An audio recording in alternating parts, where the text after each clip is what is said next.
Hello and welcome to this lecture. Today we're gonna look at other examples of the Protestant Reformation. We're gonna see how these different Protestant religions really were created and how they spread throughout Europe. Just a note: when I say Protestant, the first kind of break off we saw was from Martin Luther and what became the Lutheran Christian religion. Protestant religions in general include Lutheranism, but anyone else who after 1517 really decided that the Catholic Church was not doing the right things and needed to be changed or left behind so much that it required to start a new religion, that's what we mean by Protestant. They're literally protesting the Catholic Church, their abuses, and therefore creating their own religion. So let's look at these other Protestant religions and see how they developed. So just a general reminder again, this is how Europe looked at the outbreak of this age of Reformation. Again, most of Europe will still be Catholic before and, spoiler, after the Reformation, at least Western Europe, Central and Western Europe. However, we're going to see some shifts throughout the area. Everything that's green and yellow, that has nothing to do with the Reformation. So the spread of the Ottomans and Muslim empires across North Africa and the Middle East and Southeastern Europe, that had been the case, and that is not tied directly to the Reformation. And Eastern Orthodox Christianity in the East is also not tied to the Reformation. Nevertheless, we do see everything purple, gray, orange, red, light red. Those are all kind of tied to the Reformation. So how do these other areas, switch from Catholicism to something else? First, let's look at Northern Europe, which when we say Scandinavia, we mean like this area up here. So Norway, Denmark, Sweden, Finland, you could argue, is a part of Scandinavia. But Scandinavia really just adopts Lutheranism wholeheartedly. From 1523, Sweden becomes an independent state. And, for whatever reason, maybe they liked some of the ideas that Martin Luther proclaimed, or they wanted to stand up to a Italian, Roman papacy. They left the Christian Catholic Church and kind of joined up with Luther's ideas and his Lutheran Church around that time. And they're going to be a pretty staunch Lutheran ally for a while, and that still kind of remains true for today, honestly. Looking at a new religion, though, a new Protestant religion, we're going to look at Central Europe, very Central Europe, like Switzerland. So Switzerland is located approximately here, and they're an interesting state. They were divided into cantons, which are kind of like states or provinces, and they were independent from the Holy Roman Empire after 1499. So they have a long history, relatively speaking, of being a semi-relatively independent entity. They're going to meet a few Christian humanists that are going to eventually develop the idea of Calvinism. So they're going to kind of be the birthplace of that. The first kind of reformer we're going to see is someone named Ulrich Zwingli.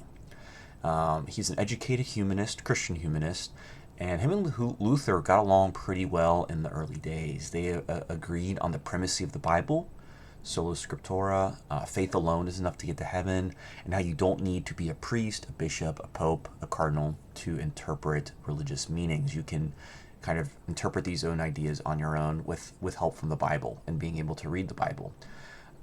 He becomes very popular in Zurich, Switzerland. He wins power through debate, and he gets people to adopt his ideas in cities, in Zurich primarily, but also in Geneva and other similar areas. The rural surrounding areas did not like those ideas too much. So those on the outskirts of Switzerland, in the forest and the mountains, they liked Catholicism, and they kind of stuck with those ideas.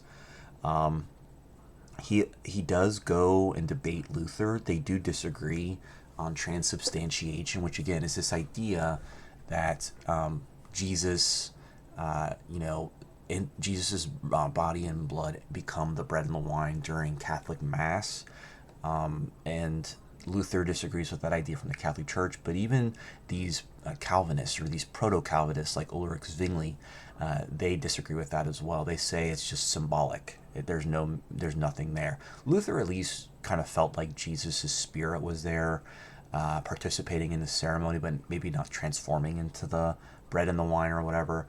The Calvinists said, if you believe in Jesus and you follow the Bible, That's enough. You have the body and blood of Christ already. You don't need necessarily to eat the bread and the wine, for example. And we'll talk more about that in a second.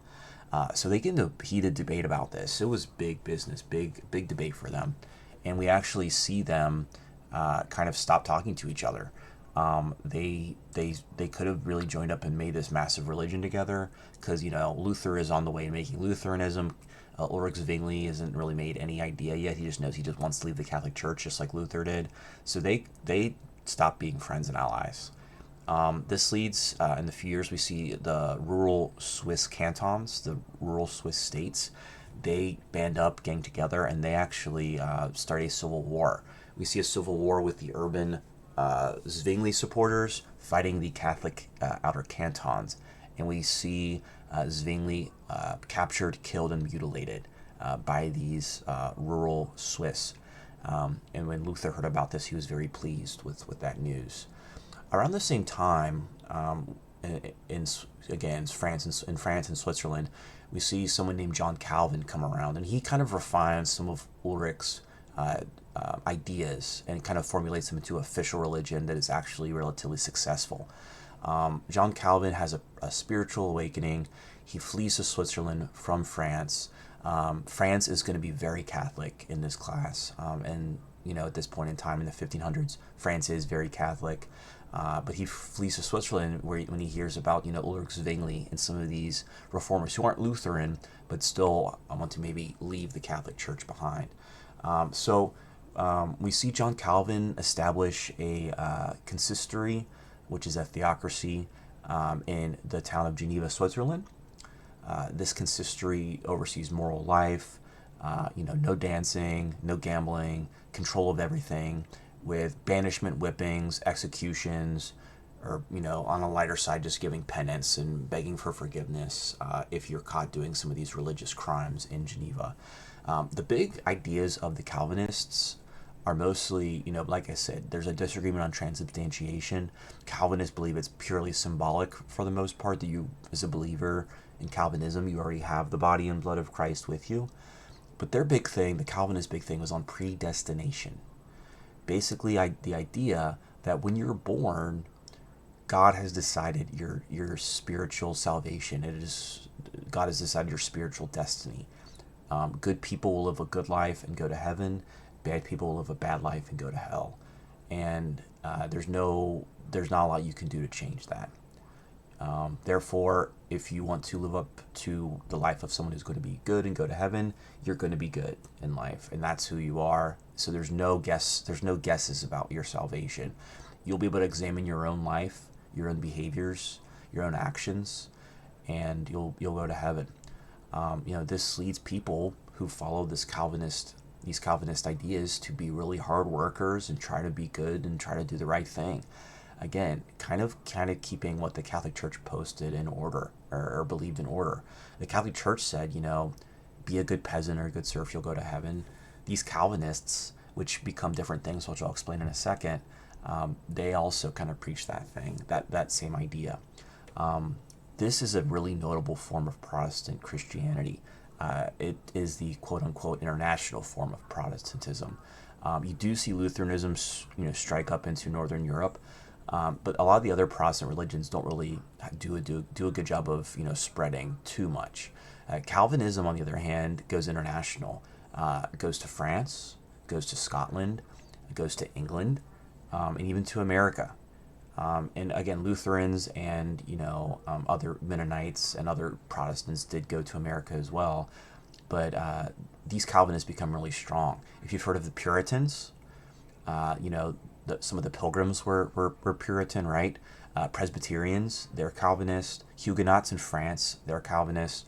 So John Calvin set up not just the consistory that was focused on spreading Calvinist ideas and overseeing moral life of the believers, but he set up a religion that crossed borders and languages and became really attractive to some people that didn't want to be Catholic or Anglican or Lutheran, but wanted a third way. And he gave them a variety of ideas in this new religion.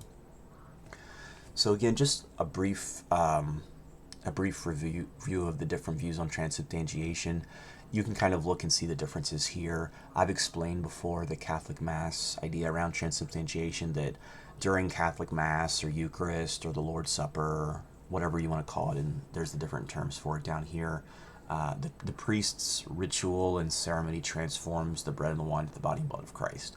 Lutherans believe that Jesus is present there, but the food doesn't actually transform. So he was against those ideas. When you take in the bread and the wine, you get the body and blood of Christ, spiritually speaking, according to Lutherans. Then Zwingli and the Calvinists, who didn't like what Luther had to say, they just say, if you partake in the Eucharist, you're getting the body and blood of Christ during communion in some way or another. As long as you faithfully follow it, even if it's on your own in some cases, you can get the body and blood of Christ. Let's look at some other Protestant religions in this period. Let's look at the Anabaptists first. The Anabaptists are really interesting, and they also do somewhat come to America in some sense, like the Puritans did. But we're going to see here that the Anabaptists have some really unique beliefs that make them the enemy of everyone else in Europe. The Catholics, the Lutherans, the Calvinists, the Anglicans, they all hate the Anabaptists and target them. Anabaptists stands for, in some ways, adult baptism. And they believed that baptism should be a voluntary and optional thing. You shouldn't have to get baptized. You should have the choice to get baptized as an adult. Again, the way baptism worked is, when you're born, pretty much as soon as possible, you're taken to church and a priest baptizes you. Because if you're not baptized, there's no way you're getting to heaven. If you're an unbaptized baby, you're going to go to hell. And having such short, awful lives, Europeans in this period wanted to avoid that at all costs. So they wanted their newborn babies to have the best chance of getting to heaven and being saved. Again, that's a big theme in these early units. So Anabaptists didn't believe that. They said, that's impractical. A loving God is not going to just take an innocent life. You should be able to make the choice about baptism and committing yourself to God when you're a full-grown adult and ready to do so. So Anabaptists believed that it should be, optional, and you should only do the baptism when you're ready. If you're not ready to get baptized, maybe you won't join the church, you'll do something else, but you should have the ability to make that decision for yourself, which is a pretty rational, idea. They also believed in things like secular power versus religious power, separation of church and state. They didn't believe that the religious and secular Rome, Catholic Church, should be in existence, just like Luther and other people did. But their big thing was adult baptism, and this brought them the ire of much of Europe. The one thing that Protestants and Catholics could agree upon was to kill Anabaptists, and as quickly and as efficiently as possible.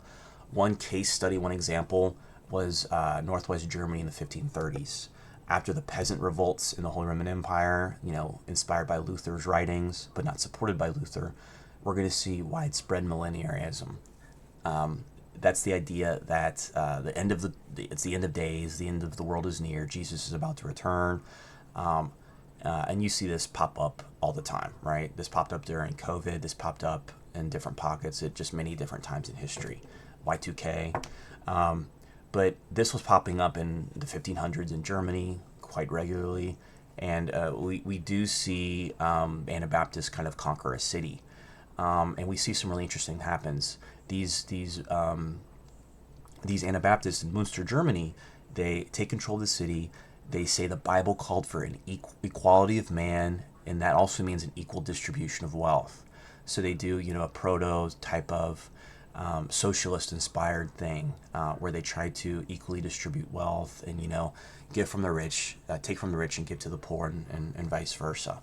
Not vice versa, that would be the opposite of what they tried to do. They just wanted to make sure everyone had an equal opportunity to gain wealth and to be seen as equals. This lasts for months, up to a few months, I believe, not very long, before you see a combined Lutheran and Catholic army. They stop fighting each other. They invade this town, and they, kill all of the Anabaptists who are leading this experiment in equality and acceptance. So very, very interesting that you can have these people that hate each other, the Lutherans and the Catholics, but they can agree that giving people some sense of equality is a bridge too far, even for both of those groups. They did something really interesting too. They, interesting in a violent way, I guess. They actually took some of these Anabaptists, and it's a sign for people to not really try something like this again, as a warning to the Anabaptists or people that wanted to, create some sense of equality in society. They killed these Anabaptists and hung their corpses in these cages above a church in the town of Munster. And you can actually see these cages today. The bones stayed up there for years, for centuries, I believe, before they were taken out. But the cages are still up there. It's a sign not to try and change things too much in Europe. Looking at England next, we see a new religion spring up there called the English Church, or the Anglican Church.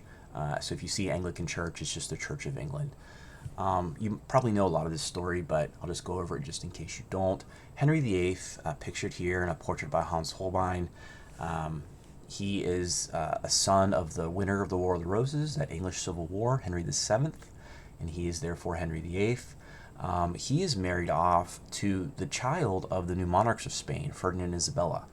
He's married to Catherine of Aragon, and they have one daughter, Mary Tudor, Mary of England, Mary the First of England, in 1516 she's born.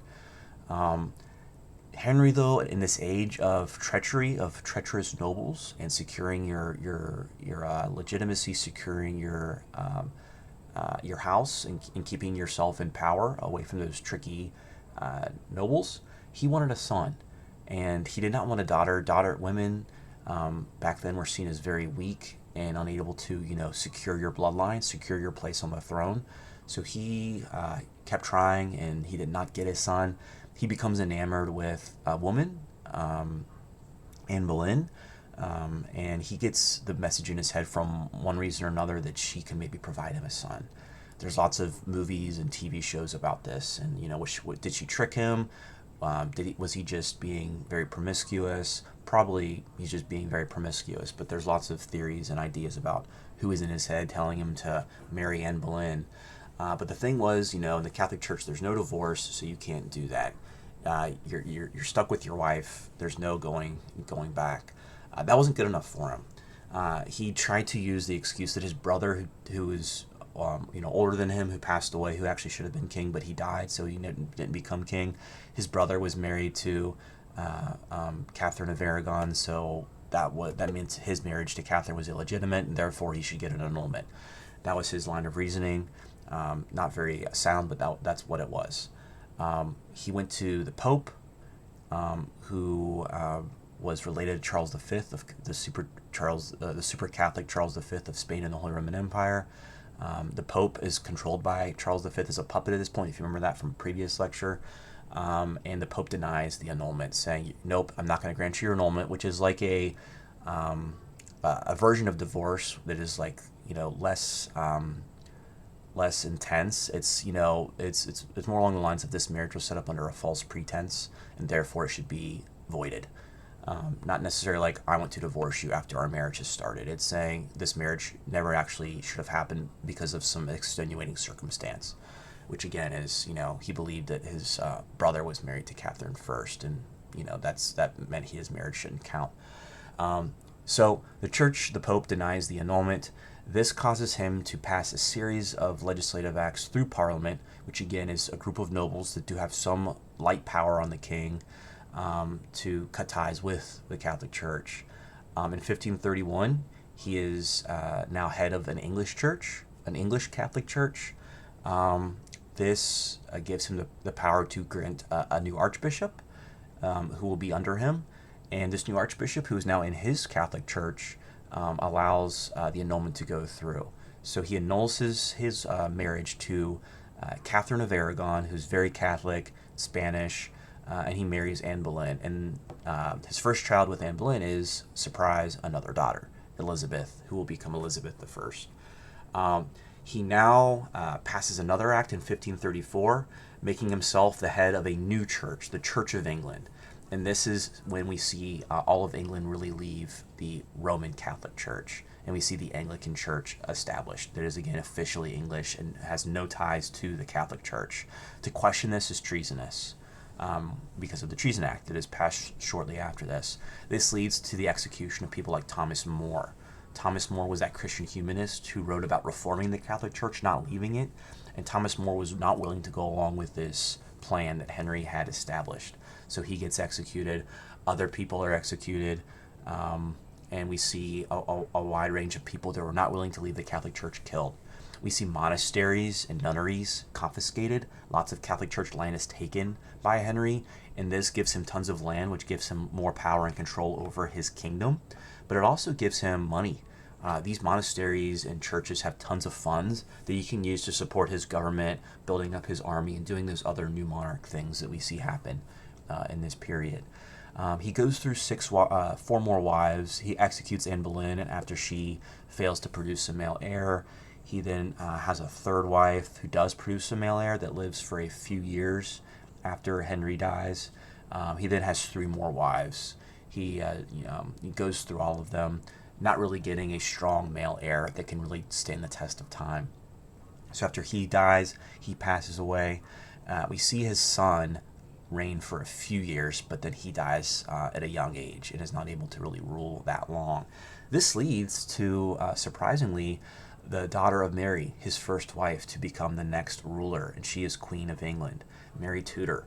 And she rules for a few years. Even though she's a full-grown adult, you can see her pictured here. Henry lives so long that when she takes the throne, she's still at an old age, and she develops a sickness as well. However, before she passes away, just after 5 years of rule, she tries to undo everything. Again, her mom was super Catholic, so she, feeling her mom's pain and anger towards Henry, she tries to undo a lot of what Henry VIII did and tries to change England back to a Catholic nation. This leads to her getting the nickname Bloody Mary because she executed a ton of Anglicans or Anglican supporters or Protestant supporters. She also marries her relative, Philip II, who is the son of Charles V. Charles V was the guy that captured the Pope, prevented Henry's divorce, but also was the guy that fought Martin Luther and tried to get rid of Lutheranism in the Holy Roman Empire, the Habsburg guy with the big chin. That's his son that Mary marries. And it's a very short marriage because she does pass away in 1558. However, Mary was not successful. Protestantism, Anglicanism, really was very impactful in England. The English viewed, pride with some of these Anglican decisions. The Anglican Church didn't really change too much. It just kind of allowed divorce in some instances or annulments in some instances. But for the most part, there wasn't a lot of change away from the Catholic Church. Mass and everything was still very similar. People just like their own church, and a church kind of more tied into their national identity. Even though we don't really have nation states yet, the English really appreciated that. And especially when Mary starts executing all of these, Protestants, clinging to the Anglican Church really does bolster a sense of pride and against the Catholic Church, against Spain, who is trying to control Mary and get her to kill these Protestants. But after we see Mary pass away in 1558, this puts Anne Boleyn's daughter, Henry's second child, Elizabeth I, on the throne. And finally, looking at Elizabeth I, she is maybe responsible for one of the people most responsible, along with her governors and government officials, for bringing about an English resurgence and growth in the European continent. She just happened to maybe rule during a really fortunate time for England. I don't know exactly how much she was in control of a lot of these things, but Elizabeth I really did reign over a prosperous time for England compared to some of her predecessors. So she, when it comes to religion, she was truly a moderate. She did not try to be as extreme as her father or as her older sister and tried to really control a bunch of things. She was a Protestant through and through. She was the daughter of a Protestant, Anne Boleyn, who was executed by her father. Don't forget that. But she believed that trying to control religion too much was a losing battle. You can't change what people believe or want to believe. That you should do what you can to appease people as much as you can. For example, Henry VIII called himself the head of the church. Mary Tudor said the Pope was the head of the English church because they wanted to revert back to Catholicism. She avoided calling herself either. She said, I don't want to call myself that. Maybe deep down she knew that she was the head of the English church and that was enough for her, but she did not want to push it out there that she was the head of the church. She didn't want to infuriate the Catholics that remained in England. She did make some changes, to make some of these Protestant hymns and ideas and writings in the Book of Common Prayer more aligned with Catholicism, but she didn't do too much to really push people one way or the other. This is what we call a politique. This is going to be a trend in this era of Reformation. A politique is someone who might try to, have certain religious beliefs here and there. Maybe they're Protestant, maybe they're Catholic, but at the end of the day, they value stability and a successful governing style rather than religious dogma and religious rules and tribulations and things like that. These politiques felt that it was more important to have a successful government and a successful society rather than pushing your religion on people that could cause chaos and turmoil and conflict. So she's an early example of that. And we're going to see some more politiques in France in the next few decades. She did execute her cousin, Mary Queen of Scots, who was at one point engaged to be wed in France to the Catholics. She was dealing with, up in Scotland, the Presbyterians who were fighting against the Catholic Scottish ruling family. So there's lots of issues there. And she saw, Catholic Mary Queen of Scots as a threat. So after holding her as hostage for a number of years, she has her executed in case that was looking to maybe get her. So she also deals with these Puritans. These Puritans are Calvinists who are coming over into England. They want to leave the Catholic Church further behind. They want to purify the Anglican Church because it's still pretty Catholic in their eyes, and they weren't wrong. It was still relatively Catholic, but they wanted a bigger break from the Catholic Church, from the Roman Catholic Church. So they're going to start to push that over the next century or so. And when they can't get their way, they flee to America in many cases. Elizabeth I is also famous for her culture. William Shakespeare was alive when she was ruler. William Shakespeare wrote in English, wrote in the vernacular language of England, English, which is really notable, and arguably was pretty impactful for the English language. There's still talk of Shakespeare all the time in school. I don't really need to go on about how he's very important, at least to the English language. You should know every culture, every language has their own Shakespeare or version of Shakespeare. So while he is important to us, being English speakers, he's not the only Shakespeare out there, you could say. The last point that I really want to focus on was really when England started to, take destiny by the reins and really started to kind of go on an upward slope and really become a dominant European power. And that's with, its battles with Spain. Spain is just getting richer and richer and richer over this period. They're getting lots of wealth and money from the New World, from North, Central, and South America, and from other places they have like the Philippines. So they're raking it in. The price revolution's in full force. They're bringing tons of gold and silver over, becoming a really dominant European power. They are probably the dominant European power, even after they lose the Holy Roman Empire after Charles V. Spain is still pretty dominant. However, Philip II, the son of Charles V, he doesn't let loose of England. He married Mary Tudor, and they were both Catholic, but Mary died. Philip tries to woo Elizabeth, Mary's half-sister. Elizabeth, however, was not a fan of the Catholic faith. She didn't really put it out there, but she was not the biggest fan of the Catholic Church. Philip was. He was a big Catholic warrior, just like his father was. He was angry that his Martin Luther, kind of ruined his father's Catholic empire. He did not want more of that to happen. So he proposes marriage to Elizabeth. She avoids, puts it off. She even helps some of his enemies, like the Netherlands, who are attempting to leave control of Spain. She helps Calvinists in France, who are fighting their Catholic leadership. She also supports pirates who raided Spanish ships secretly.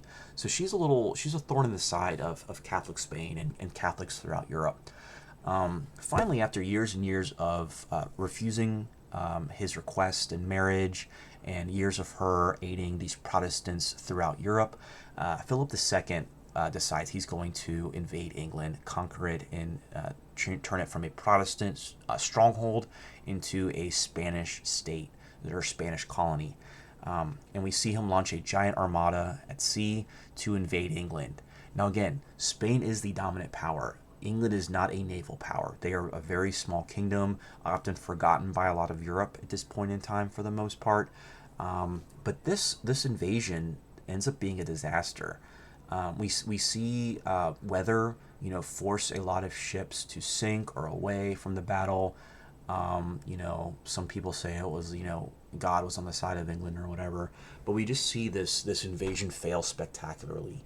The few ships that did make it close to England, they were defeated by smaller, quicker English ships. These big Spanish frigates just really couldn't do the job and were easily kind of sunk by these small English ships. So Spain leaves England behind, kind of puts their invasion off, and stops any attempted invasion of England. And this begins their decline, and this begins the rise of England in 1588. This could be a big year if you're into memorizing dates. I'd say after 1517 with Martin Luther's 95 Theses, and then 1555 with the Peace of Augsburg. This is another big date to know. The beginning of the decline for Spain and the beginning of the rise of England after England defeats the Spanish Armada and kind of begins to solidify the power of England in Europe. All right, so that was some other Protestant religions and how they spread in Europe. I'll catch you next time for how the Catholic Church begins to view the Reformation.